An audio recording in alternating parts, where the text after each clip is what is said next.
ప్రార్థన చేసుకుందామండి. పరిశుద్ధుడైన మా ప్రభా, మహోన్నతుడా, మా ప్రభు అయిన యేసు, మిమ్మల్ని స్తుతిస్తూ ఉన్నాము. మీరు మమ్మల్ని ప్రేమించి మీరు ఇచ్చిన ఈ ప్రార్థన సమయమును బట్టి మీకు స్తోత్రాలు, వందనాలు చెల్లిస్తూ ఉన్నాము.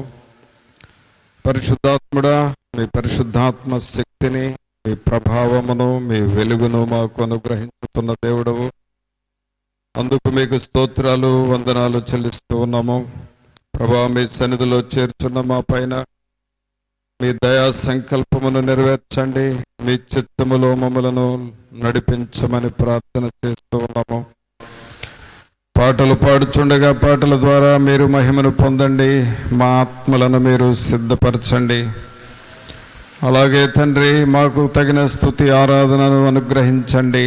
మీ వాక్యమును మాకు అనుగ్రహించండి. రక్షకుడా, మీకు స్తోత్రాలు, వందనాలు చెల్లిస్తూ ఉన్నాము. మీ వాక్యం వినుచున్న ప్రతి బిడ్డను మీరు దర్శించి మీ దయగలిగిన హస్తమును ప్రతి ఒక్కరితో ఉంచి, నాయన, వినగలిగిన చెవులను, గ్రహించగలిగిన హృదయములను మాకు మీరు దయచేయండి. మీ ఆత్మను నాయన తండ్రి అభ్యంతరపరచు వేరొక ఆత్మ ఏది లేకుండా చేసి పరిశుద్ధాత్మ నింపుదల సహాయం మాకు అనుగ్రహించి మీరు అధ్యక్షత వహించి నడిపించి ఘనత ప్రభావాలు మీరే ఆరోపించుకొనమని నజరేయుడైన యేసు నామమున అడిగి వేడుకొంచున్నాము తండ్రి, ఆమేన్. పాటలు పాడుకుందామండి.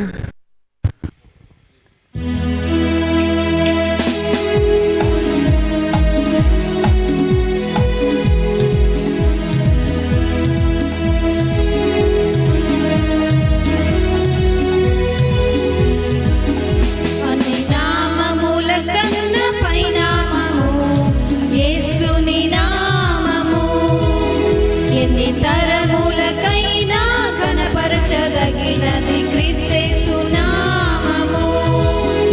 అన్ని నామముల కన్న పైనామము యేసుని నామము. ఎన్ని తరములకైనా కనపరచదగినది క్రీస్తు నామము. యేసు నామము జయం జయము, సాతాను శక్తులు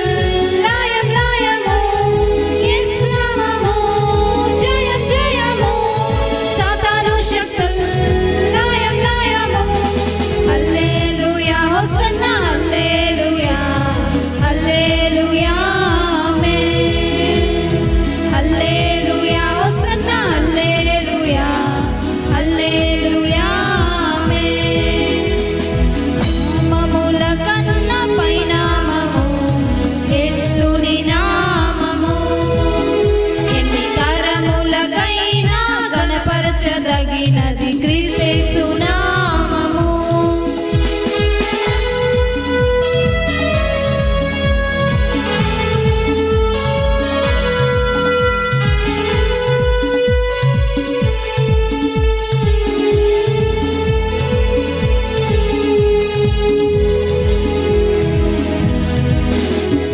పాపముల నుండి విడిపించును యేసుని నామము.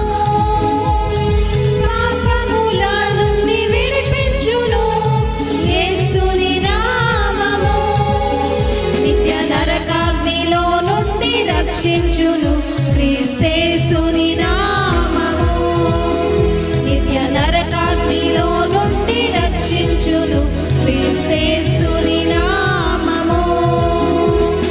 యేసు నామము జయం జయము, సాతాను శక్తులు లయం లయము.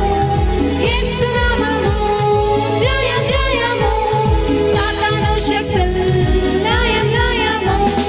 హల్లెలూయా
శక్తుడైన యేసునామము యేసునామము జయం జయము సాతాను శక్తులు లయం లయము యేసునామము జయం జయము సాతాను శక్తులు లయం లయము హల్లెలూయా హోసన్నా హల్లెలూయా హల్లెలూయా ఆమేన్ హల్లెలూయా హోసన్నా హల్లెలూయా హల్లెలూయా ఆమేన్ అన్ని నామముల కన్నా పైనామము యేసుని నామము ఎన్ని తరములకైనా కనపరచదగినది క్రీస్తు నామము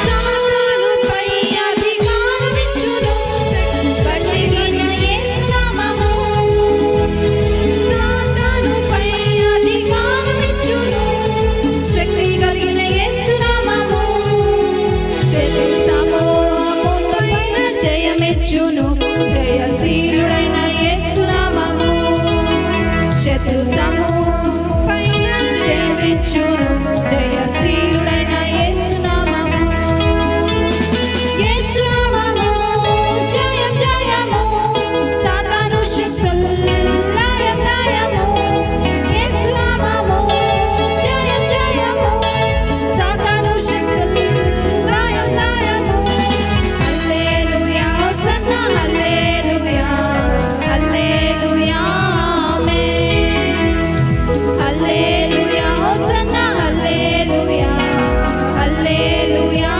ఆమేన్ అన్ని నామముల కన్నా పైనామము యేసుని నామము ఎన్ని తరములకైనా కనపరచదగినది క్రీస్తు నామము అన్ని నామముల కన్నా పైనామము యేసుని నామము ఎన్ని తరములకైనా కనపరచదగినది క్రీస్తు నామము యేసునామము జయం జయము సాతాను శక్తులు లయం లయము యేసునామము జయం జయము సాతాను శక్తులు లయం లయము హల్లెలూయా హోసన్నా హల్లెలూయా హల్లెలూయా ఆమేన్ హల్లెలూయా హోసన్నా హల్లెలూయా హల్లెలూయా ఆమేన్ అన్ని నామముల కన్నా పైనామము యేసుని నామము ఎన్ని తరములకైనా కనపరచదగినది క్రీస్తు నామము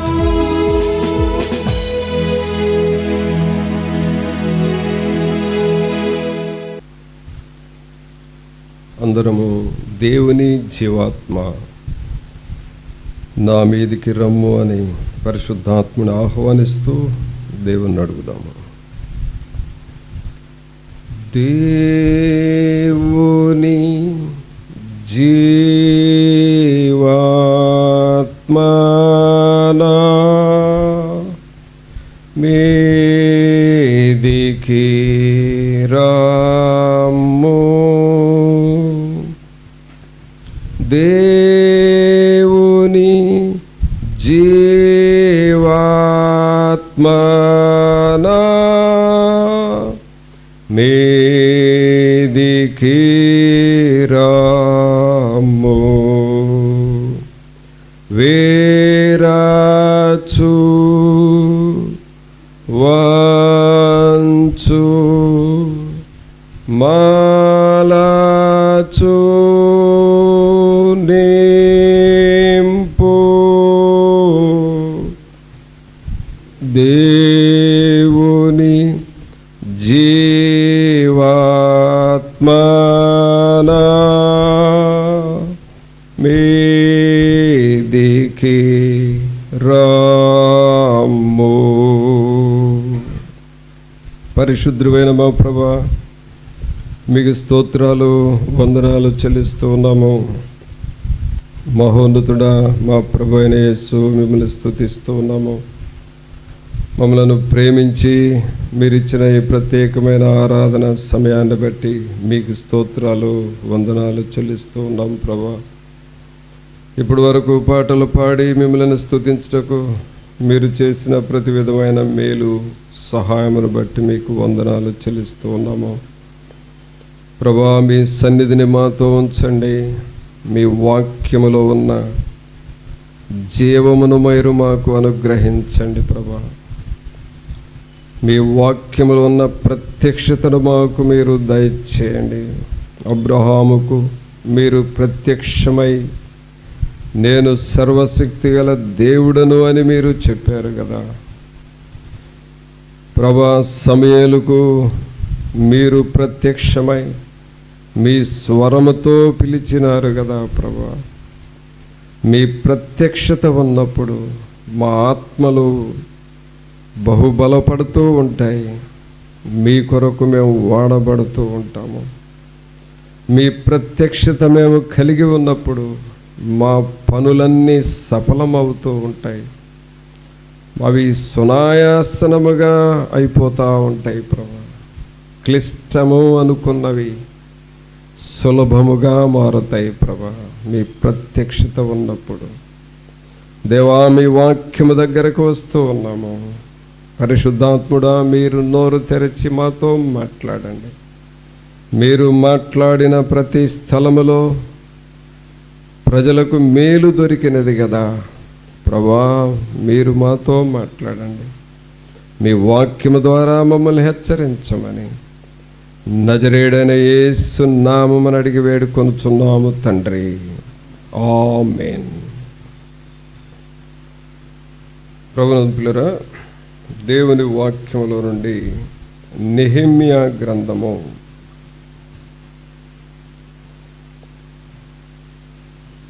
8వ అధ్యాయము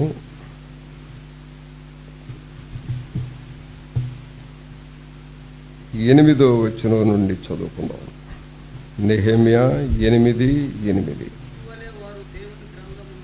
ఇటువలనే వారు దేవుని గ్రంథమును స్పష్టముగా చదివి వినిపించి జనులు బాగుగా గ్రహించునట్లు దానికి అర్థము చెప్పిరి.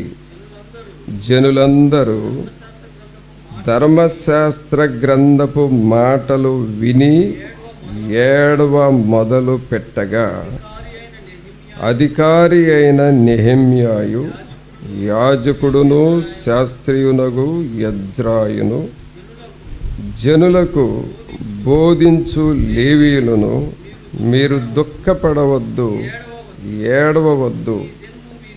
ఈ దినము మీ దేవుడైన యెహోవాకు ప్రతిష్ఠిత దినమని జనులతో చెప్పిరి.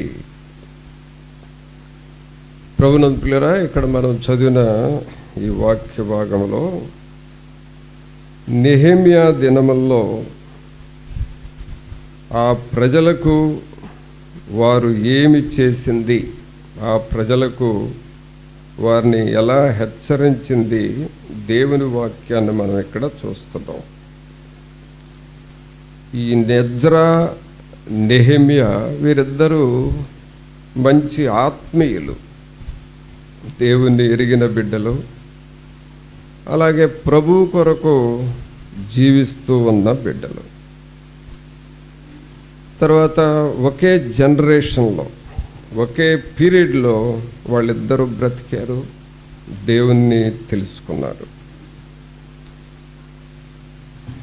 ప్రియరా, దేవుణ్ణి తెలుసుకొని దేవుని కొరకు జీవిస్తూ ఉన్న వీరిద్దరూ మంచి యవనస్తులు. నెహెమ్యా ఒక యవనస్తుడు, ఎజ్రా ఒక యవనస్తుడు.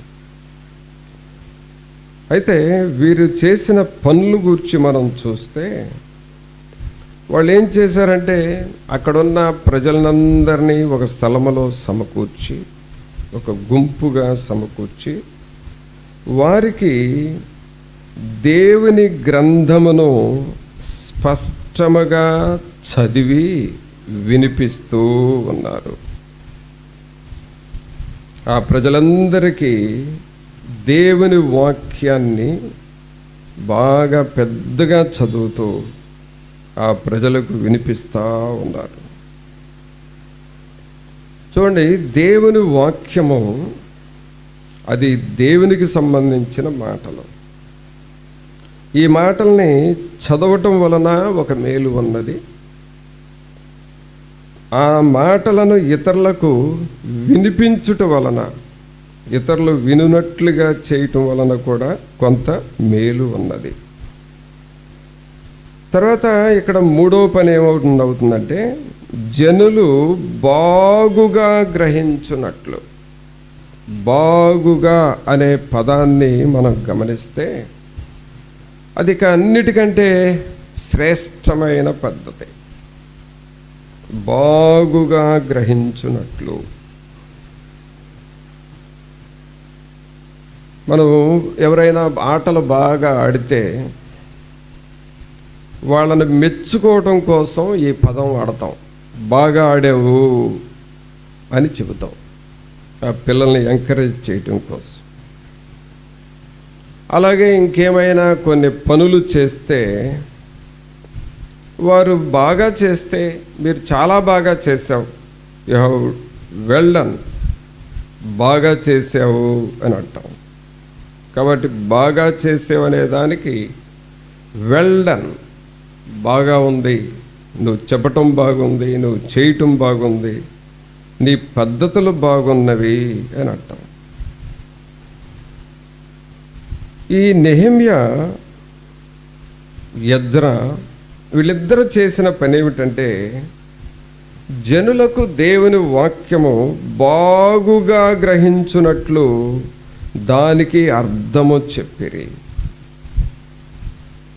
ప్రియరా గమనించండి, దేవుని వాక్యము మనం చదువుతూ ఉన్నప్పుడు ఈ వాక్యాన్ని మనం బాగుగా గ్రహించాలి. ఈ వాక్యము ఎవరి కొరకు, ఈ వాక్యము ఎందుకు, ఈ వాక్యము మనకేం మేలు చేస్తుంది, ఈ వాక్యము ద్వారా మనకు జరగబోయేది ఏమిటి, ఈ వాక్యము ద్వారా మనం పొందుకోబోయే ఆశీర్వాదాలు ఏమిటి అని దేవుని వాక్యాన్ని బాగా మనం గ్రహించాలి. బాగుగా గ్రహించాలి. దేవుని వాక్యాన్ని బాగా గ్రహించినప్పుడు వాక్యం ఏమవుతుందంటే మన అంతరంగంలోనికి వెళతా ఉంటుంది.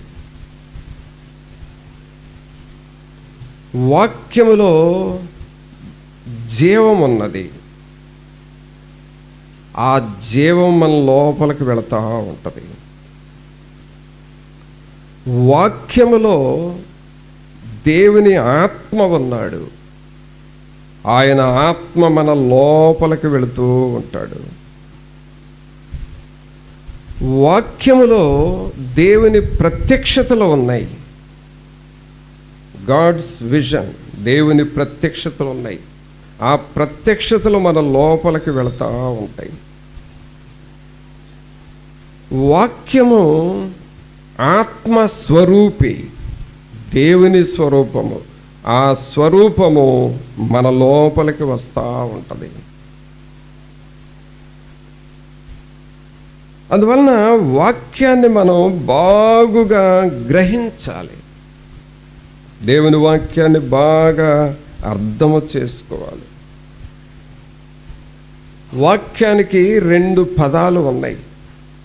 ఒకటి లాగోస్,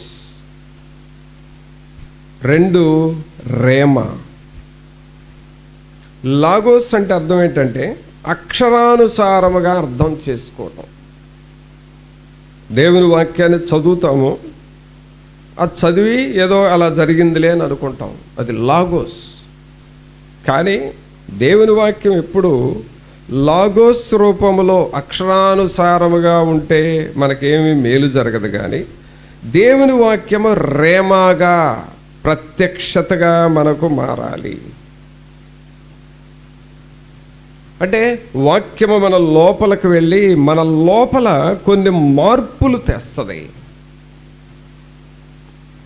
ఆ మార్పులు ఏమిటి అనంటే స్వభావాన్ని మారుస్తుంది. అది రేమా వాక్యము. వాక్యము లోపలికి వెళ్ళి మన తలంపులను మారుస్తుంది. It is God, rhema word of God. వాక్యము మన లోపలికి వెళ్ళినప్పుడు మన అభిప్రాయాలు మారిపోతూ ఉంటాయి. మన చేష్టలు, మన చర్యలు, మన లైఫ్ హిస్టరీ కూడా మారిపోతూ ఉంటుంది.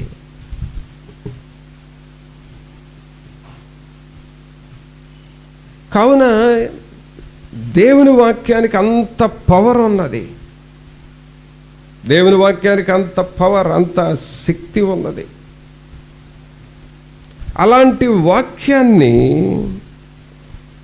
నెహెమ్యా ఈ ప్రజలకు స్పష్టముగా చదివి వినిపిస్తూ ఉన్నాడు. అందుకని ఇక్కడ మనం ఏం చదువుతున్నాం? 8వ వచనంలో, వారు దేవుని గ్రంథమును స్పష్టముగా చదివి వినిపించి జనులు బాగుగా గ్రహించున్నట్లు దానికి అర్థము చెప్పిరి. పిల్లరా, వాక్యం యొక్క అర్థము నీకు అర్థమైతే నీ జీవితము సార్థకమవుతుంది. వాక్యాన్ని అర్థం చేసుకోవాలి. ఈ దేవుని వాక్యాన్ని నెహెమ్యా అర్థం చేసుకున్నాడు. ఈ దేవుని వాక్యాన్ని ఎజ్రా అర్థం చేసుకున్నాడు. కావున వాక్యము మన లోపల వాక్యానికి చోటిస్తే the word of God can do many things. చాలా పనులు జరుగుతాయి మనలో. మనం చేసుకోలేని పనులు కూడా దేవుని వాక్యం మన లోపలికి వెళ్ళి మనల్ని బాగుగా మారుస్తూ ఉంటుంది. ఈ ప్రజల్లోకి వాక్యం వెళ్ళిందా వెళ్ళలేదా అని చూస్తే ఏమైందో చూద్దాం. మరలా ఒక్కసారి 8వ వచనం అందరూ చదవండి. వారు దేవుని గ్రంథమును స్పష్టముగా చదివి వినిపించి జనులు బాగుగా గ్రహించున్నట్లు దానికి అర్థము చెప్పిరి. తర్వాత జనులందరూ ధర్మశాస్త్ర గ్రంథపు మాటలు విని ఏడవ మొదలు పెట్టగా ఏం చేశారంటే వాళ్ళు మొట్టమొదటేమో విన్నారు, తర్వాత ఏమో గ్రహించుకున్నారు. మూడవ పని ఏం జరుగుతుందంటే ఏడవటం మొదలుపెట్టారు. ఇప్పుడు వాక్యం లోపలికి వెళ్ళినట్ల బయటే ఉన్నట్ల వాళ్ళల్లో వాక్యం లోపలికి వెళ్ళింది. ఏడవగా ఎవరు ఏడుస్తారండి? ఏడవటం అంటే ఎవరికి పట్టింది? ఎందుకు ఏడుస్తాం మనం అసలు? సరే, ఫ్యామిలీలో ఏదన్నా మనకు జరగరాని ఏదన్నా జరిగితే ఏడవటం, అది ఫిజికల్ టీయర్స్, అది వేరు. ఇక్కడ ప్రజలందరూ చేరి ఏడుస్తూ ఉన్నారు. ఎందుకు ఏడుస్తున్నారు అని అంటే వారి లోపలికి దేవుని వాక్యం వెళ్ళింది. ఇప్పుడు దాకా విన్న వాక్యం, ఇప్పుడు దాకా చదివిన వాక్యం, ఇప్పటి వరకు గ్రహించుకున్న వాక్యం. గ్రహింపు అనేది ప్రియరా వాక్యము స్లోగా నీ బాడీలోకి ఎంటర్ అవుతూ ఉంటుంది. ఫస్ట్ నీ తలంపులోకి వెళుతుంది, ఆ తర్వాత నీ బ్లడ్ను ప్యూరిఫై చేస్తుంది, ఆ తర్వాత నీ ఇంట్రెస్ట్లను మారుస్తుంది, ఆ తర్వాత నీ టోటల్ బిహేవియర్ని మార్చేస్తుంది, ఆ తర్వాత నిన్ను పరిశుద్ధుడిగా పరిశుద్ధురాలుగా చేస్తుంది. దేవుని వాక్యము, దేవుని వాక్యం. చూడండి, వాక్యం నీ లోపలికి వెళతా ఉంటే మనం ఏదైనా ఒక జామ మొక్కో మామిడి మొక్కో పెట్టామనుకోండి, ఒక 2 సంవత్సరాలు అది పెరుగుతుంది. 3వ సంవత్సరానికే కాపు వస్తుంది ఇప్పుడు, లేదా మినిమం 5 yearsలో మామిడి మొక్క అయినా జామ పండు మొక్క అయినా కాయలు వస్తాయి. ఒక మొక్కను పెట్టినప్పుడు కొన్ని సంవత్సరాల్లో ఫ్రూట్స్ వస్తున్నాయి. అలాగే వాక్యము కూడా మన హృదయంలోకి వెళ్ళినప్పుడు అది ఏదో ఒక దినాన నిన్ను ఫలించడి కొమ్మగా చేస్తుంది. నీవు ఆశీర్వదింపబడిన వ్యక్తివిగా మారిపోతావు. నెహెమ్యాలోనికి దేవుని వాక్యం వెళ్ళి అతను ఫలించే వ్యక్తిగా మారాడు. ఎజ్రాలోకి దేవుని వాక్యం వెళ్ళి ఎజ్రా ఫలించే వ్యక్తిగా మారిపోయాడు. అలాగే బైబిల్లో ఉన్న భక్తులు వారిలోనికి దేవుని వాక్యం వెళ్ళి వారందరూ ఫలించేవారుగా మారిపోయారు. ఈ ఫలించటం అనేది ఎప్పుడు స్టార్ట్ అవుతుందంటే బాగుగా గ్రహించాలి. బాగుగా గ్రహించాలి అనగా దేవుణ్ణి నువ్వు బాగా అర్థం చేసుకోవాలి. యేసుక్రీస్తు ప్రభువారు దగ్గరకు ప్రజలు జనసమూహాలు గుంపులుగా వచ్చారు. మనందరికీ తెలుసు. ప్రభు ఎక్కడికి వెళితే అక్కడ జనసమూహాలు గుంపులుగా వెళ్ళారు. అయితే వారిలో కొందరు దేవుణ్ణి ఎందుకు వెంబడించారు అని చూస్తే ఏదో మేలుల కొరకు, స్వస్థతల కొరకు, ఆహారము కొరకు వెంబడించారు. వాళ్ళు ప్రభువుని పైనే చూచారు. ప్రభు దగ్గరికి వెళితే స్వస్థత వస్తుంది, అందుకు ప్రభు దగ్గరకు వచ్చారు. ప్రభు దగ్గరకు వెళితే మనకు మేలు జరుగుతుంది, అందుకు ప్రభు దగ్గరికి వెళ్ళారు.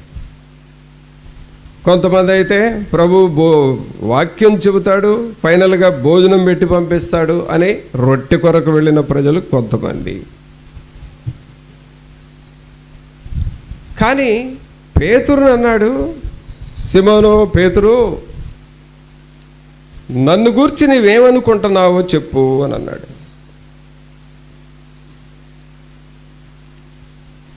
ప్రజలు రకరకాలుగా అనుకుంటున్నారు, కానీ నీవు నన్ను గూర్చి ఏమనుకుంటున్నావు అని అన్నప్పుడు పేతురు అంటున్నాడు, నీవు నిత్య జీవము కలిగిన వాడవని నేను తెలుసుకున్నానయ్యా అన్నాడు. నీవు నిత్య జీవము కలిగిన వాడవు అనగా పేతురు యేసుక్రీస్తుని బాగా అర్థం చేసుకున్నాడు. నేను వెంబడిస్తున్న దేవుడు, నన్ను పిలిచిన దేవుడు, నా ముందు మాట్లాడుచున్న దేవుడు యేసుక్రీస్తు ప్రభువారు నిత్య జీవము కలిగిన వాడు. నిత్య జీవపు మాటలు ఈయనలో ఉన్నాయి కాబట్టి ఈ నిత్య జీవము నేను పొందుకోవాలని అర్థం చేసుకొని నీవు నిత్య జీవము కలిగిన దేవుడు అయ్యా అని చెప్పాడు. అంటే యేసుక్రీస్తు ప్రభుకి ఆ ఒక్క మాటతో పేతురు నన్ను అర్థము చేసుకున్నాడు అనేది దేవునికి అర్థమైంది. ప్రభునంతులారా, వాక్యము లోపలికి వెళ్ళినప్పుడు దేవుడు మనకు అర్థమవుతాడు. దేవునిలో ఉన్న శక్తి మనకు అర్థమవుతుంది. వాక్యము లోపలికి వెళ్ళింది అనే దానికి గుర్తు ఏమిటి అని అంటే నీ దగ్గర నుండి ఒక రియాక్షన్ వస్తుంది. ఒక రియాక్షన్ వస్తుంది. ఈ ప్రజల్లో వచ్చిన రియాక్షన్ ఏంటంట? 9వ వచనంలో చూస్తే, జనులందరూ ధర్మశాస్త్ర గ్రంథపు మాటలు విని ఏడవ మొదలు పెట్టగా. ఎందుకు ఏడుస్తున్నారు వీళ్ళు? అంత ఏడవలసిన పని ఏంటి అసలు అని అంటే, ఇప్పటి వరకు జీవించిన జీవితం ఒకటైతే వాక్యము లోపలికి వెళ్ళిన తర్వాత వాళ్ళ స్థితి వాళ్ళకి అర్థమైంది. వీళ్ళు ఏమనుకుంటున్నారు? దేవుని వాక్యము మాకు కావాలి. వారు ఏడుస్తూ ఉన్నారు, ప్రభా ఈ వాక్యం మాకు కావాలి, ప్రభా ఈ శక్తి మాకు కావాలి, ఈ దేవుని శక్తిని మేము అనుభవించాలి, ఈ దేవుని ఆత్మతో మేము నింపబడాలి. ఆయన వాక్యము కొరకు వీళ్ళకి అర్థమయ్యి ఏడుస్తూ ఉన్నారు. ఈ ఏడ్పు ప్రియులరా లోక సంబంధమైనది కాదు, కానీ ఆత్మ సంబంధమైన దుఃఖం ఇది. ఆత్మ సంబంధమైన ఏడ్పు ఇది. అనగా వాక్యం లోపలికి వెళితే మనం ఇతరుల కొరకు కన్నీరు కారుస్తాము. దేవుని వాక్యము మనకు అర్థమైతే ఇతరులు రక్షింపబడాలని వారి కొరకు కన్నీళ్లు కారుస్తాం.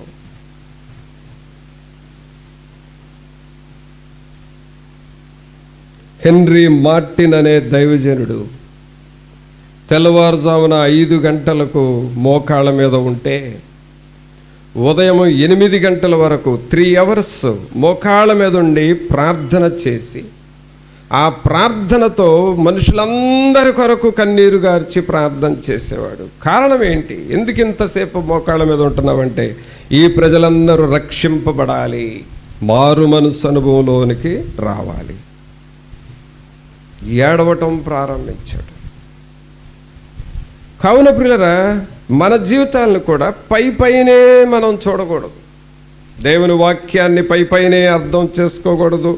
దేవునిని కూడా పైనే మనం అర్థం చేసుకోకూడదు, కానీ బాగుగా మనం గ్రహించాలి. తర్వాత వీళ్ళలో వచ్చిన స్పందన ఏమిటి మరలా చూద్దాం.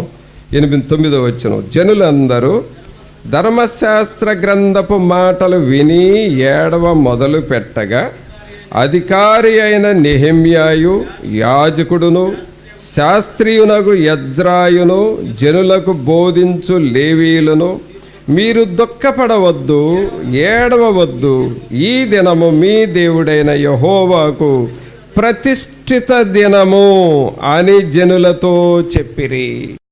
ప్రతిష్ఠిత అంటే దేవునికి మరి డెడికేట్ అయ్యారు. అంటే దేవుని వాక్యము ఫస్ట్ విన్నారు, 2 బాగుగా గ్రహించారు, 3వది ఏం జరిగిందంటే డెడికేట్ అయిపోయారు. 3 స్టెప్స్ జరుగుతున్నాయి. 1 విన్నారు, 2 గ్రహించారు, 3 ప్రతిష్ఠిత చేయబడ్డారు. అనగా వాక్యము మనల్ని స్టెప్ బై స్టెప్ అలాగూ దేవుల్లోనికి తీసుకొని వెళతా ఉంటుంది.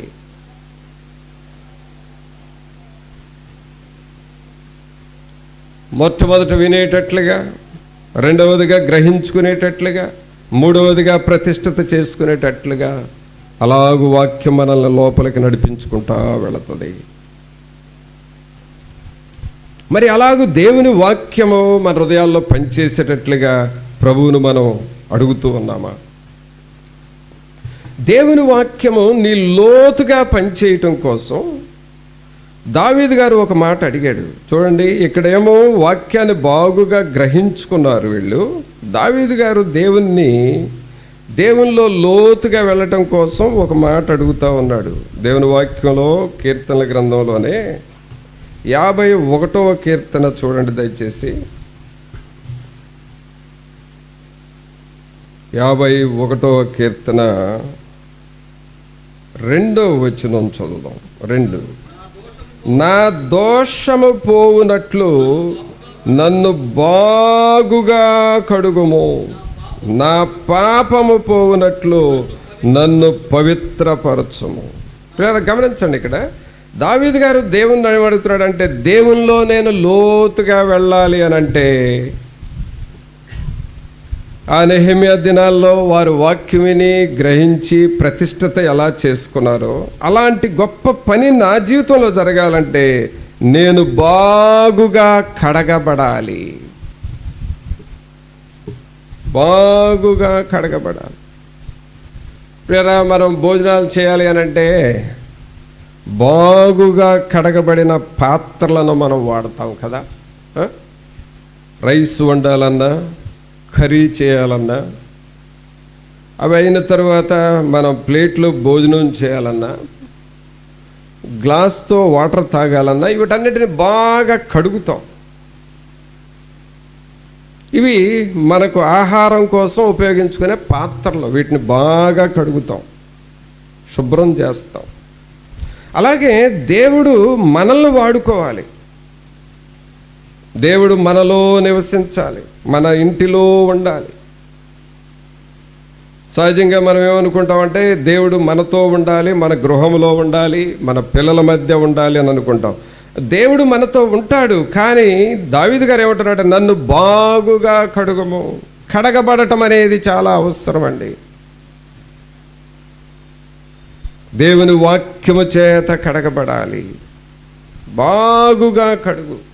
బాగుగా కడుగు అని అంటే ఇక్కడ బాహ్యానికి కనబడేది ఏమీ ఉండదు, కానీ అంతర్గతముగా లోపల తలంపులతో సహా కడగబడాలి. మన మాటలు కడగబడాలి. మన గృహములో దేవునికి చెందనది ఏది ఉన్నా సరే అవన్నీ కడగబడాలి. కడగబడిన జీవితం. ఈ కడగటం అనేది వాక్యము చేత, క్రీస్తు రక్తము చేత, దేవుని ఆత్మ చేత, పరిశుద్ధాత్మ సహవాసము చేత కడుగుతూ ఉంటాడు మనల్ని. అందుకనే దావీదు గారు అర్థం చేసుకున్నాడు, ప్రభా నువ్వు నన్ను బాగుగా కడుగుము. అక్కడ నెహెమ్యా దినాల్లో ఉన్న ప్రజలేమో బాగుగా దేవుని వాక్యాన్ని గ్రహించారు.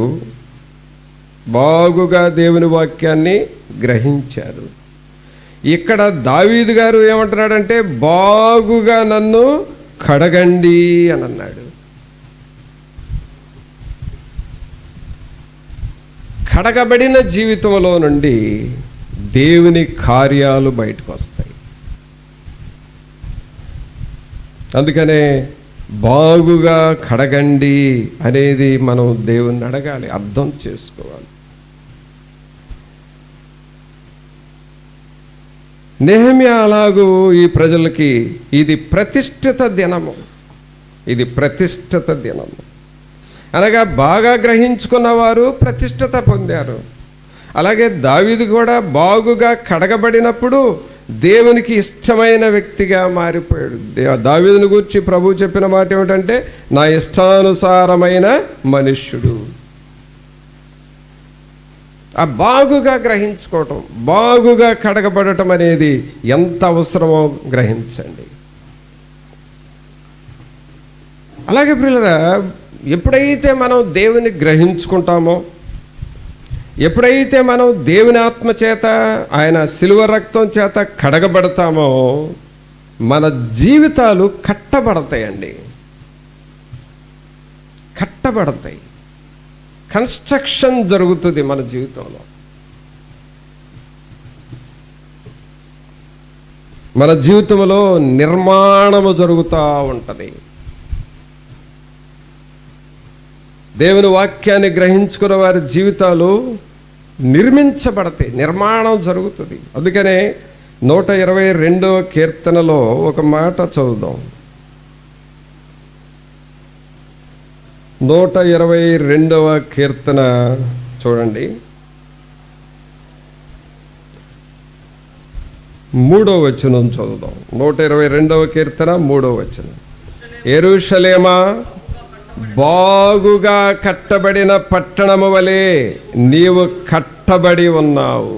అందరూ చెప్పండి మాట. యెరూషలేమా, బాగుగా కట్టబడిన పట్టణము వలె నీవు కట్టబడి ఉన్నావు. నీవు కట్టబడి ఉన్నావు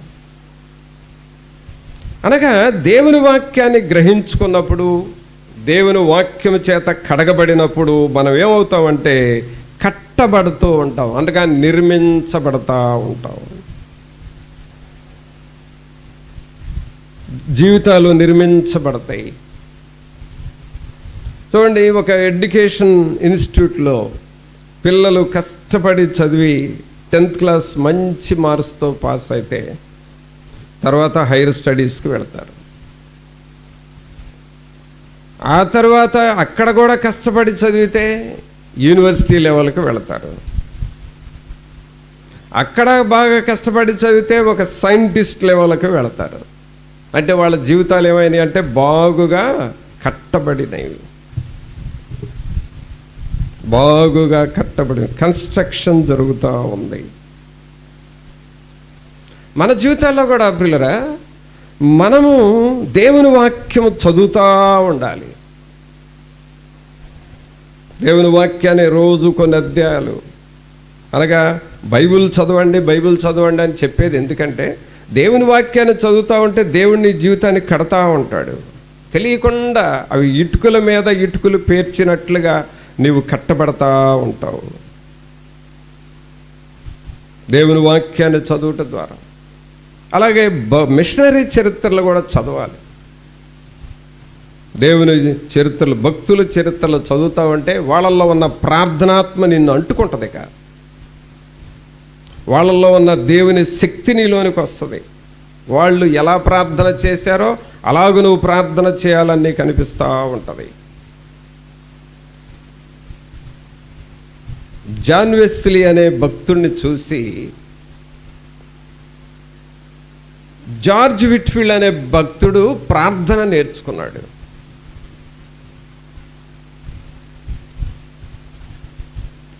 ఈ జాన్ వెస్లీ ఎవరిని చూసి భక్తి నేర్చుకున్నాడంటే మొరేవియన్లను చూసి భక్తి నేర్చుకున్నాడు. అంటే భక్తి అనేది పాసాన్, కో ఆడతాం చూడండి, పిల్లలు ఆడుతూ కో అంటారు, వాళ్ళు లేచి వెళ్ళి మరలా పరిగెత్తుతారు, కో ఆటలాగా. ఈ భక్తి అనేది కూడా ఒక కో లాంటిదండి. మొరేవియన్స్ని చూసి భక్తి జాన్ వెస్లీ నేర్చుకుంటే, ఈ జాన్ వెస్లీ ఇంగ్లాండ్ దేశంలో గొప్ప అపొస్తలుడిగా పేరు పొందాడు. ఈ జాన్ వెస్లీ దగ్గర భక్తి జార్జ్ విట్ఫీల్డ్ నేర్చుకొని ఈయన ఒక గొప్ప దైవజనుడిగా మారిపోయాడు. అంటే వాళ్ళ జీవితాలు కట్టబడి ఉన్నాయి, ప్రపంచానికి ఆశీర్వాదకరంగా మారిపోయారు. వాళ్ళు ప్రపంచానికే ఆశీర్వాదకరంగా మారారు. ఏలియా దగ్గర భక్తి ఎలీషా నేర్చుకున్నాడు. అలాగూ ఒక్కొక్కళ్ళ దగ్గర కొంత భక్తి ఉంటుంది. ఈ మిషనరీ చరిత్రలు చదువుతూ ఉంటే నీకు ఆ భక్తి వస్తుంది.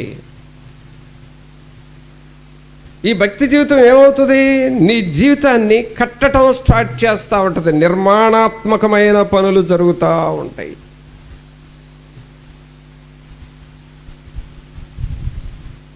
నిర్మాణాత్మకమైన పనులు జరుగుతూ ఉంటాయి. ఒక ఫ్యామిలీని గురించి నేను విన్న సాక్ష్యం ఏమిటంటే, ఆ కుటుంబము రోజు కుటుంబ ప్రార్థన చేసుకుంటారంట, ఫ్యామిలీ ప్రేయర్ చేస్తారు. సహజంగా ఫ్యామిలీ ప్రేయరు మన క్రిస్టియన్ ఫ్యామిలీస్లో కంపల్సరీ జరగాల్సిన ఒక పని, అది కంపల్సరీ చేయాలి. నీవు ఇంటిలో కుటుంబ ప్రార్థన చేస్తేనే నీ ఇల్లు కట్టబడుతుంది. బాగా గుర్తుపెట్టుకోండి. ఒకవేళ నేను మర్చిపోతాను అని అనుకుంటే నీ బైబిల్లో రాసుకోండి మీరు. అసలు ఈ పాయింట్ చాలా ఇంపార్టెంట్. ఇది నీ కుటుంబ ప్రార్థన ద్వారా నీ ఇల్లు కట్టబడుతుంది. నీ ఇంటిలో కుటుంబ ప్రార్థన లేదు అని అంటే నీ ఇల్లు నువ్వు కట్టుకోవటం చేతగాట్లేదని అర్థం. నీ కుటుంబ ప్రార్థన చాలా ముఖ్యం ప్రియులరా. సరే, కనీసం ఎంత బిజీ అయినా ఒక 20 నిమిషాలు అన్న టైం గడపాలి. ఒక పాట, ఒక అధ్యాయం బైబిల్ చదవటం, తలాక 2-3 నిమిషాలన్నా ప్రార్థన చేయటం. అంత హడావుడి చేసినా 20 నిమిషాలన్నా దేవునితో గడపాలి. ఆ 20 నిమిషాలు నీ కుటుంబానికి సెక్యూరిటీ ఇస్తాయి, నీ ఫ్యామిలీకి ప్రొటెక్షన్ ఇస్తుంది. ఒక సమయంలో ఒక దైవజనుడు ఇంటిలోకి వెళ్ళి, అంటే ఒక గృహంలోకి వెళ్ళి ఆ ఇంటి వారి కోసం ప్రార్థన చేస్తున్నాడు. ఆ ఇంటి వారి కోసం ప్రార్థన చేస్తుంటే, వాళ్ళు ప్రార్థనకు వెళ్ళే కుటుంబమే, ఆ ఇంట్లో దేవుని సేవకుడు వెళ్ళి ప్రార్థన చేస్తుంటే ఆ ఇంట్లో ఒక దయ్యం కనపడింది దేవుని సేవకుడికి. అప్పుడు ఆయన ప్రార్థన చేస్తుంటే ఆ దయ్యం కనపడితే, దయ్యమా ఈ ఇంట్లో నువ్వు ఎందుకుంటావు, నీకేం పని అసలు ఇక్కడ, నువ్వు ఇంట్లో ఉండటానికి వీల్లేదు, వెళ్ళిపోవాలి అని అంటే, ఆ దయ్యం చెప్పిన పని ఏమిటంటే, నువ్వు చేసినంత ప్రార్థన ఈ ఇంట్లో వాళ్ళు రోజు చేసుకుంటే నేనెందుకు ఎక్కడ ఉంటాను అందంట. చూసారా, నువ్వు ఇవాళ వచ్చి బాగానే చేస్తున్నావయ్యా ఈ ఇంట్లో, వీళ్ళు కూడా అలా చేసుకుంటే నేనెందుకు ఉంటాను, ఎప్పుడో పోయేదాన్ని అని అందంట. ఎందుకు వీళ్ళు ఎందుకు అంటే, ఏనాడు వీళ్ళు కుటుంబ ప్రార్థన చేయరు అందంట. అదే చెప్పిందంట దయ్యం సేవకుడికి, ఈ ఇంట్లో అసలు కుటుంబ ప్రార్థనే ఉండదు, అందుకని నాకు చోటు దొరికింది అని చెప్పిందంట.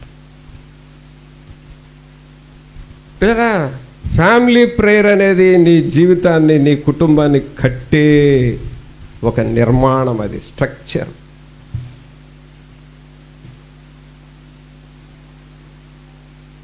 కావున మన జీవితాలు వాక్యము చేత కట్టబడాలి. ఒకరిలో ఉన్న భక్తి, ఇప్పుడు నేను మీకు చెప్పాను కదా, మొరేవియన్లో ఉన్న భక్తి జాన్ వెస్లీలోకి వస్తే, జాన్ వెస్లీలో ఉన్న భక్తి జార్జ్ విట్ఫీల్డ్లోకి వచ్చింది. అలాగే జాన్ వెస్లీలో ఉన్న భక్తి డాక్టర్ బిల్లీ గ్రాహం గారి జీవితంలోకి వెళ్ళింది. బాగుగా కట్టబడిన జీవితాలు. నెహెమ్యా దినాల్లో వారు బాగుగా అర్థం చేసుకున్నారు, వారి జీవితాలు బాగుగా కట్టబడి ఉన్నాయి.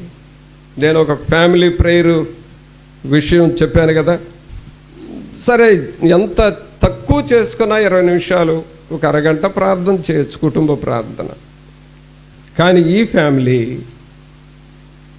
3 గంటలు ప్రార్థన చేస్తారంట. ఎంతసేపు అండి? 3 hours. ఏం ప్రేయర్ ఇది? Family prayer. ఇది ఉద్యోగకూటం కాదు. ఉద్యోగకూటమే ఒక పూట ఉదయం మొదలు పెడితే 10:30కి మొదలు పెడితే 1:30కి అయిపోతుంది. 3 hours మీటింగ్ అయిపోద్ది. అప్పటికి 2-3 ప్రసంగాలు ఉంటున్నాయి. కానీ ఫ్యామిలీ ప్రేయర్ 3 hours జరుగుతుంది. ఏం చేస్తారు అని అంటే, ఆ ఇంటిలో వాళ్ళు 4 ఉంటే 4, 5 ఉంటే 5, ఒక్కొక్కళ్ళు ఒక్కొక్క పాట ప్రకారం 5 పాటలు పాడతారంట. తర్వాత వాళ్ళకి ఇంటిలో డైలీ చదువుకునే డైరీలు ఉంటాయి. అంటే రోజు చదువుకునే, ఇప్పుడు మనకి విశ్వాసమే విజయం అనే ఒక పుస్తకం, అది డైలీ ఒక పేజీ చదువుతాం కదా, అట్లాంటివి బుక్స్ ఒక 5 రకాల బుక్స్ ఉన్నాయంట ఆ ఇంట్లో. ఈ 5 రోజుకొకళ్ళు ఒక బుక్లో ఒక పేజీ తీసి 5 డైరీలు చదువుతారు. విశ్వాసమే విజయం అనే పుస్తకం ఒకటి, డైలీ బ్రెడ్ అనేది ఇంకొకటి. అలా ఇంకా ఆ ఇంట్లో ఒక 5 రకాల బుక్స్, ఒక్కొక్కరు ఒక్కొక్క పేజీ చదువుతారు, వాక్య ధ్యానం చేస్తారు. తర్వాత ఒక అధ్యాయాన్ని బాగా మెడిటేట్ చేస్తారంట. ఒక 20 వచనాలు ఉంటే 4 వచనాలు చదివి ఆ అధ్యాయాన్ని బాగా మెడిటేట్ చేస్తారు. అప్పటికొక గంట అయిపోతుంది. ఆ తర్వాత అందరూ మోకాళ్ళ మీద ఉంటారంట. ఇది కంపల్సరీ చేయాల్సిన పని. చేతులెత్తి దేవునిని ఆరాధన చేస్తూ ఉంటారంట. మోకాళ్ళ మీద ఉండి చేతులెత్తి ఆరాధనా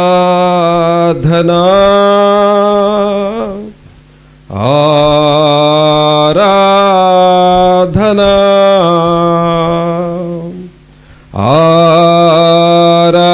ఆరాధనా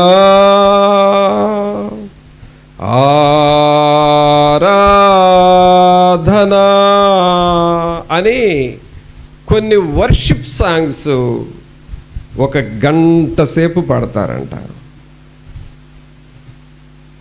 ఇలా ఇది చెప్పడానికి ఈజీయే కానీ ప్రాక్టికల్గా చాలా కష్టపడాలి ఈ పని చేయాలంటే. గంట సేపు పాటలు, గంట సేపు వర్షిప్, 3వ గంట అందరూ ప్రార్థన చేయటానికి, 1 by 1 ప్రార్థన చేయటం. 3 hours డైలీ లైఫ్ వాళ్ళు ఫ్యామిలీ ప్రేయర్ చేస్తారు. వీళ్ళకి హడావుడి పనులేమి లేవా? ఏ ఇంట్లో ఉండవండి? ప్రతి ఇంటిలో పిల్లల్ని కాన్వెంట్కి పంపాలి. పేరెంట్స్కి హడావుడి. పేరెంట్స్ డ్యూటీలకు వెళ్ళే వాళ్ళైతే వాళ్ళ హడావుడి వాళ్ళకు ఉంటుంది. కానీ వాళ్ళు ఏం చెప్పారంటే, దేవునిని ఆరాధన చేయటానికి మా పనులు ఏది డిస్టర్బ్ కాకుండా చూసుకున్నాము అని అన్నారు. అంటే ఎర్లీగా లేవటం ప్రారంభించారు వాళ్ళు. పిల్లలకు కూడా ఎర్లీగా లేపటం నేర్పించారు. సరే, ఇలాగ చేయటం ద్వారా ఏమైంది, వాళ్ళు ఏం సాధించారు అనంటే, వారి జీవితాలు కట్టబడ్డాయండి. వారి ఫ్యామిలీ కట్టబడింది. ఆ ఫ్యామిలీని దేవుడు ఏ స్థాయిలో దీవించాడంటే, ప్రపంచానికి బ్లెస్సింగ్నిచ్చే ఫ్యామిలీగా మార్చాడు దేవుడు.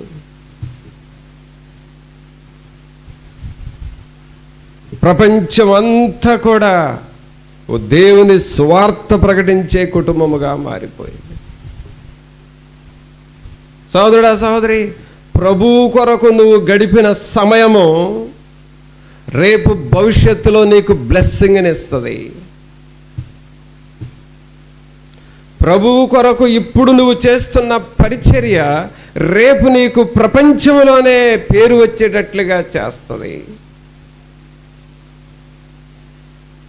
ప్రభువు కొరకు నువ్వు చేయుచున్న త్యాగము రేపు నీ కుటుంబాన్ని ఆశీర్వాదకరంగా మారుస్తుంది.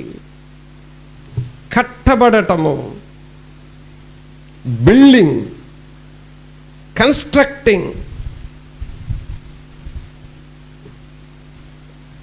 ఈ కన్స్ట్రక్షన్ ఎలాంటిది అని అంటే దేవుని చేత కట్టబడుచున్న గృహము, దేవుని చేత కట్టబడుచున్న జీవితాలు.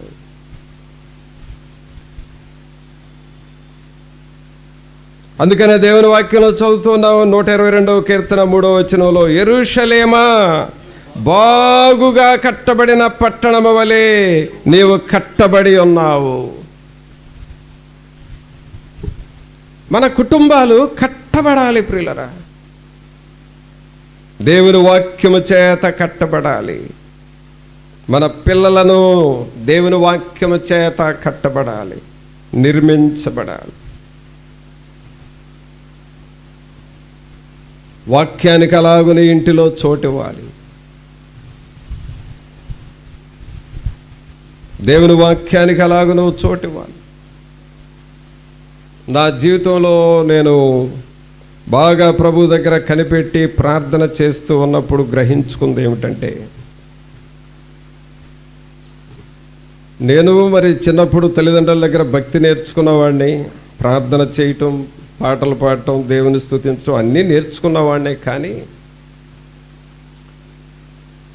ఏదో కొంత ఆ లోక ప్రభావం పనిచేస్తుంది కదా, ఆ లోకానుసారముగా అంత లోతుగా ప్రార్థన చేయకుండా ప్రార్థనలు ఎగరగొట్టిన సమయాలు ఉన్నాయి. మరి ముఖ్యంగా శనివారము నానా ఉపవాస ప్రార్థన చేస్తే శనివారం దగ్గర శనివారం కాదు బుధవారం ఉపవాస ప్రార్థన 12 గంటల దాకా చేయించేవాడు.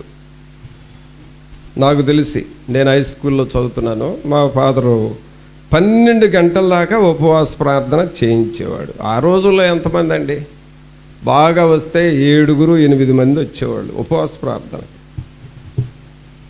ఒక 10 మంది లోపే. ఆ 10 మందికి 12 గంటల దాకా ప్రార్థన చేయించేవాడు. నా పని ఏంటో తెలుసా? నా పని ఏంటంటే ప్రార్థన చేయటం కాదు నా పని, వెనకలు కూర్చొని మా నాన్న తిట్టుకోవడం నా పని. ఎందుకు? ఏంది ఇప్పుడు దాకా చేపిస్తాడు, ఎంతసేపు ఏంది ఈయన ఎంతసేపు చేస్తాడు, విసుగుదలగా ఉండేవాడిని, తిట్టుకుంటా ఉండేవాడిని. తిట్టుకోవడం అంటే మరీ ఎంత చండాలంగా కాదులేండి, ఏంది మరి ఎంత బోరు కొట్టేస్తాడు, ఎంతసేపు చేయాలా ప్రార్థన, చేసుకుంటే ఆయన చేసుకోవచ్చు, వాళ్ళ చేత చేపిస్తాడు, నా చేత చేపిస్తాడు, నేను మళ్ళీ మందిలోకి స్కూల్కి వెళ్ళాలి. ఏంది ఈయన మా ఫాదరు భలే కుటుంబంలో పుట్టానే, నేను లేకపోయి ఉండి ఈ కుటుంబంలో పుట్టానని అనుకుంటా ఉండేవాడిని.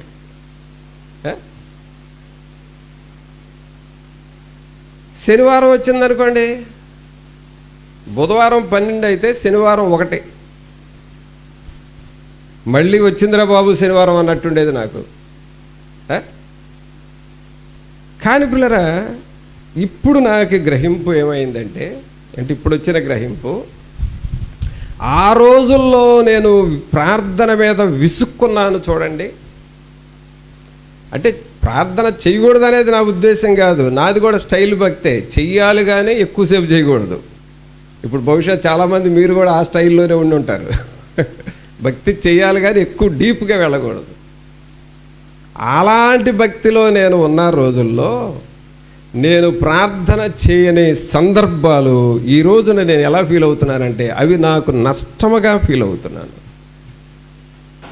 అంటే ఒకప్పుడు నేను ప్రార్థన చేయటంలో చేసిన నిర్లక్ష్యం కానీ, ఒకప్పుడు వాక్యం చదవటంలో చేసిన నిర్లక్ష్యం కానీ, ఒకప్పుడు ఉపవాస ప్రార్థన ఎగరగొట్టడానికి ఇష్టపడేవాడిని, వెళ్ళటం కంటే కూడా ఎగరగొట్టడానికి ఇష్టపడేవాడిని. అలాంటి నిర్లక్ష్యాలు కానీ నా జీవితంలో ఇప్పుడు అవి నష్టముగా ఫీల్ అవుతున్నాను. అంటే నా లైఫ్ను దేవుడు కన్స్ట్రక్ట్ చేశాడు కానీ కొంత డిస్ట్రక్షన్ కూడా జరిగింది. కారణం ఏంటి అనంటే పూర్తిగా నేను దేవునికి లోబడనందువలన. అదే గ్రహించుకొని బాల్యము నుండి దేవుని పనిలో ఇష్టపూర్తిగా ఉన్నట్లయితే ఇంకా దేవుడు మెరుగైన కన్స్ట్రక్షన్ ఇచ్చేవాడు. అందుకనే పిల్లరా, ఇప్పుడు నేను యవనస్తులకి, మరి ముఖ్యంగా యూత్ మీటింగ్లో నేను ఈ పాయింట్స్ ఎక్కువ చెబుతుంటాను. మీ జీవితాలని కట్టుకోనండి, దేవుని పనిలో ఉండండి, దేవుని పరిచర్యలు ఉండండి. ఈ రోజున మీరు చేసే పని ద్వారా దేవుడు మిమ్మల్ని గొప్ప ఆశీర్వాదాలు మీకు ఇస్తాడు అని చెబుతూ ఉంటాను మాటి మాటికి. ఇవి మీ పిల్లలకి, మన పిల్లలకి నేర్పుకోవాలి. పిల్లరా బాగుగా గ్రహించాలి. ఎక్కడ ఏమని చదువుతున్నాం 3వ వచనంలో, యెరూషలేమా బాగుగా కట్టబడిన పట్టణము వలె నీవు కట్టబడి ఉన్నావు. మరి అలాగూ నువ్వు నా జీవితం, నా పిల్లల జీవితాలు కట్టబడాలి ప్రభువా అని నువ్వు దేవుని దగ్గర అడుగుతావా? అలాగూ నువ్వు దేవుణ్ణి తెలుసుకుంటావా? ఆయన సమస్తము బాగుగా చేయగలిగిన దేవుడు పిల్లరా. అందుకనే నెహెమ్యా గ్రంథములో ఆ ప్రజల జీవితంలో చూస్తే బాగుగా దేవుని వాక్యాన్ని గ్రహించారు. ఏం చేశారండి వాళ్ళు? దేవుని వాక్యాన్ని బాగుగా గ్రహించారు. దావీదు జీవితంలో చూస్తే ఆయన బాగుగా కడుగుము అని చెప్పాడు. 51:2 బాగుగా కడుగుము అని అన్నాడు. ఇక్కడ 122వ కీర్తన 3వ వచనంలో చూస్తే యెరూషలేమా బాగుగా కట్టబడిన పట్టణములే నీవు కట్టబడి ఉన్నావు. అనగా దేవుడు నీ జీవితాన్ని, మన జీవితాల్ని బాగుగా కడతాడు అనేది నువ్వు గ్రహించాలి.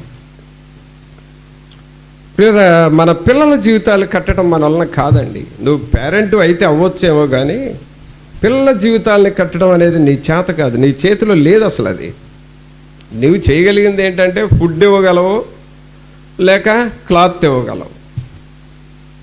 నువ్వు అంతవరకే. బీయింగ్ ఏ పేరెంట్ మనం చేసేది పిల్లలకు భోజనం పెట్టగలం, బట్టలు ఇవ్వగలం, ఫీజులు కట్టగలం. కానీ లైఫ్ను కట్టేది దేవుడు. గుర్తుపెట్టుకోరండి, లైఫ్ను కట్టేది ఎవరో? దేవుడు. మరి దేవుడు మన పిల్లల జీవితాలు, మన కుటుంబ జీవితాలని కట్టాలి అనంటే దేవుణ్ణి మనం బాగా అర్థం చేసుకొని ప్రభువుకు మనం అంకితం అయిపోవాలి. దేవుడు ఎంత గొప్పవాడంటే మన జీవితాలని కట్టడమే కాదు, ఇంకా ఆయన చేసే ఒక పాయింట్ ఉందో చూడండి. మార్కు సువార్త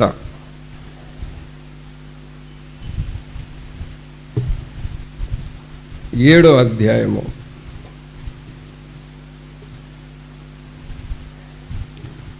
మార్కు సువార్త 7వ అధ్యాయము 37వ వచనం చదవండి. 7:37 మార్కు. ఈయన సమస్తమును బాగుగా చేసి ఉన్నాడు, చెవిటివారు వినునట్లుగాను మోగవారు మాటలాడునట్లుగాను చేయుచున్నాడని చెప్పుకొని అపరిమితముగా ఆశ్చర్యపడిరి. ప్రియులారా, ప్రభువుకున్న గొప్ప లక్షణం ఏమిటంటే 37 ప్రారంభములో ఉంది. ఈయన సమస్తమును బాగుగా చేసి ఉన్నాడు. ఒక్కసారి మన కుడి చేయి పైకి లేపి అందరం బిగ్గరగా ఏమాడజం. ఈయన సమస్తమును బాగుగా చేసి ఉన్నాడు. ఆమేన్. ఈయన అంటే ఎవరు? యేసుక్రీస్తు ప్రభువు. యేసుక్రీస్తు ప్రభు సమస్తమును బాగుగా చేసి ఉన్నాడు. అనగా ప్రియులరా, ఒకవేళ ఈ వాక్యాన్ని వింటున్నప్పుడు నీ జీవితం కట్టబడవలసినంతగా కట్టబడకపోయినా,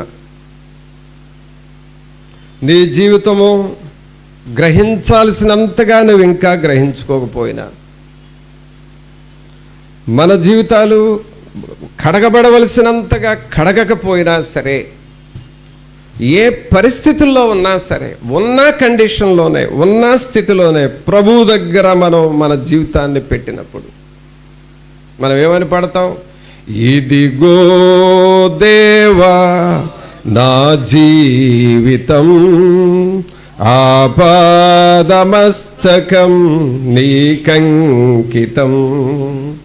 ఇదిగో దేవా నా జీవితం, ఆపాదమస్తకం నీకంకితం.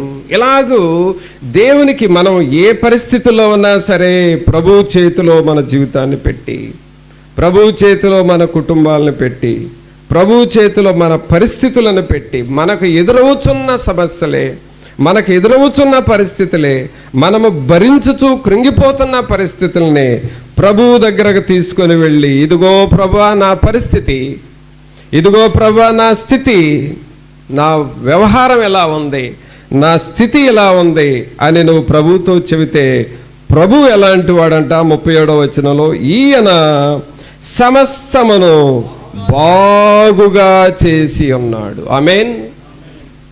సమస్తమును బాగు చేసే దేవుడు. అది ఎలాంటి కండిషన్లో ఉన్నా సరే.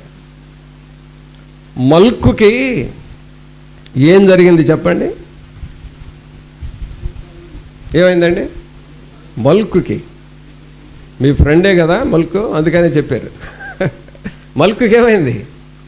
చెవి తెగిపోయింది. ఎవరు తెగ్గొట్టారు? పేతురు తెగ్గొట్టాడు. అదేమైంది? కింద పడింది. ప్రభు ఏం చేశాడు? తీసుకువెళ్ళి మళ్ళీ ఇట్లా పెట్టాడు. కుట్లు లేవు, సూదులు లేవు, ఆయింట్మెంట్లు లేవు, మరి రక్తం గడ్డగట్టడానికి ఏమో ఇంజక్షన్ చేయలేదు. తీసుకువెళ్ళి అక్కడ కింద పడ్డా తీసుకువెళ్ళి ఇట్లా పెట్టాడు. దానికి శానిటేషన్ లేదు, కింద పడింది కదా, డస్ట్ అయింది కదా, మళ్ళీ దానికి శానిటేషన్ కూడా లేదు. తీసుకువెళ్ళి ఇట్లా పెట్టాడు. ఏమైంది? సెట్ అయిపోయింది. కుట్లు ఏమన్నా ఉన్నాయా? ఏమీ లేదు. సమస్తమును బాగుగా చేసి ఉన్నాడు.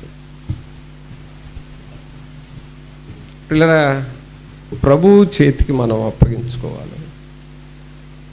ఆయన నువ్వు గ్రహించాలి. నీ పరిస్థితి ఎలాగున్నా సరే నువ్వు గ్రహించి నీ జీవితాన్ని, నీ కుటుంబాన్ని, నీ పరిస్థితుల్ని, ఇదిగో ప్రభా నీ చేతిలో పెడుతున్నాను అన్నప్పుడు ఆయన సమస్తమును బాగుగా చేసి ఉన్నాడు.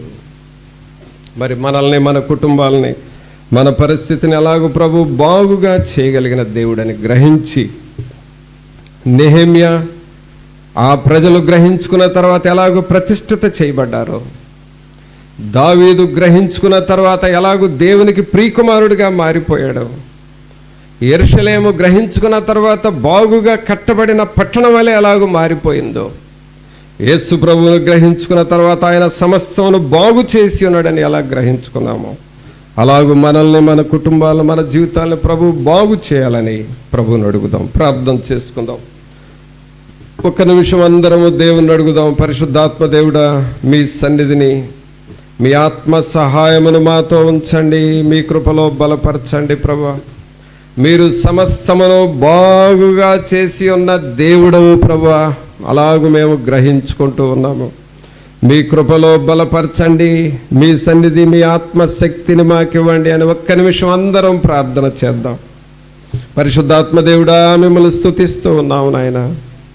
మీ కృపలో బలపరచండి.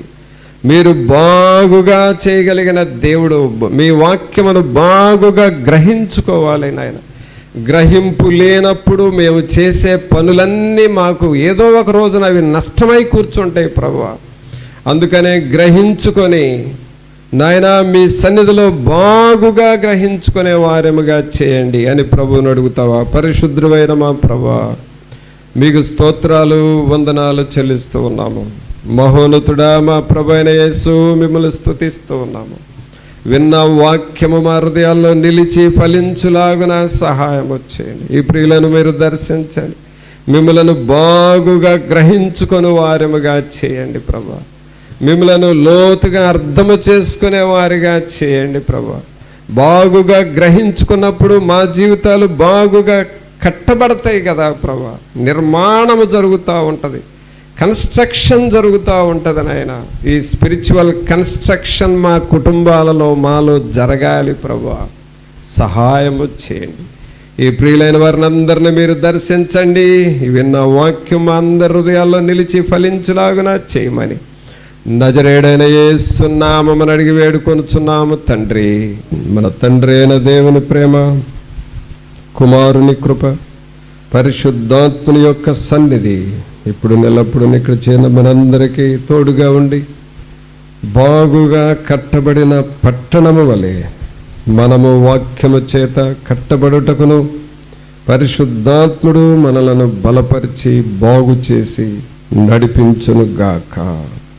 ఆమేన్. మంచిది పిల్లరా, అందరికీ వందనాలు.